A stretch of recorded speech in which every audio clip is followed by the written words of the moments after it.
Today we're going to talk a little bit about the contraindications to PRP facelift, the prep, and the aftercare. So pretty much any lady would be appropriate for PRP facelift unless she has one of the following: if she's pregnant, if she has any blood thinners on board at the time of her procedure, or has any blood dyscrasia, clotting disorder, or anemia. In regards to the women that are on things like warfarin, aspirin, if it's okay with their primary doctor, you can have them stop those things about 2 to 3 days prior to the procedure to have that done, so long as their counts are okay.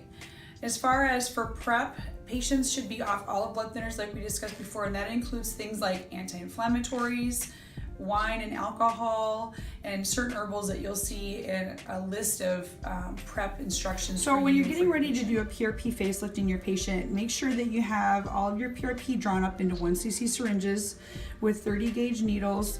You're gonna have to use about a 1-inch needle. You can see on this that they're 1 to 1.5 inch needles can be used, and those will be used for your fanning injections that you'll see us doing on the patient shortly. This is the PPP. This is the leftover platelet plasma that you can use for microneedling or some other procedures we'll talk about at the end of this video. So a good place to start is the crow's feet. You'll see some of the redness begin as the PRP starts to work. We're gonna just continually go down to all the different areas of the face.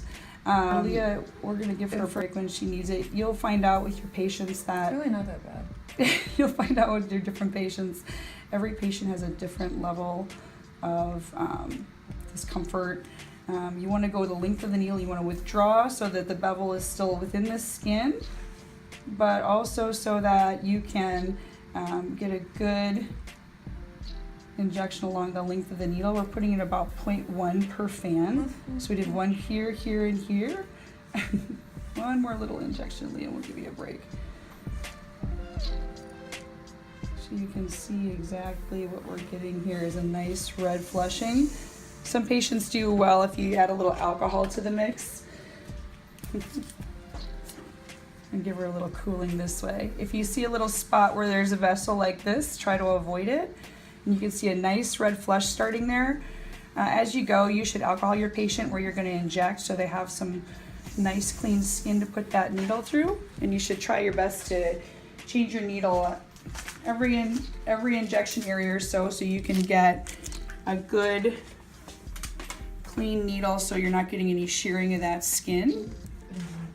You're doing great, Leah. So we were talking about malar, crow's feet, submalars next, and you can really choose any order of the skin areas that you like. Obviously, Leah has really nice skin. She doesn't have any specific scarring. For instance, if you have a lady with a scar up on her forehead, you can inject more into that scar depending on the actual area. So here's submalar and angle of the mandible. Then take a peek at her brow. We're gonna inject along this area to give her a little lift. The other areas that we work around the brow are the glabella. You can actually do some little microboluses along the forehead. Leah really doesn't have any lines on her forehead, so we're just going to do a couple of fans this way, and then we're going to fill in her glabella. So don't forget to change your needle, should you need to. With multiple passes, with each fanning pattern, you're going to want to do that. So for the brow, it's a lot like a Botox brow lift. And so I just start along the edge of the brow and thread our needle up. Some people get a lot of intense swelling in this area because it's around the eye. That's okay. It tends to be a little more of a pinchy area. And just do a little cooling alcohol on there in our fan. And then we're going to avoid these superficial vessels that Leah has. We're going to alcohol this area and get a little fanning pattern along. Just in regards to follow-up care, there's really not a whole lot to do at home other than keep the area clean and dry. A lot of women will want to apply makeup right away and have them wait at least 3 to 4 hours to apply makeup, and they should use a mineral-based makeup that they don't rub or otherwise introduce bacteria into the injection sites. Other than that, they can use Tylenol for pain up to 1 gram every 4 hours. They shouldn't notice any worsening redness, pain, or drainage, fever, or systemic symptoms after a PRP facelift. And if they have any pain that isn't controlled with those measures, they should be checking in with you.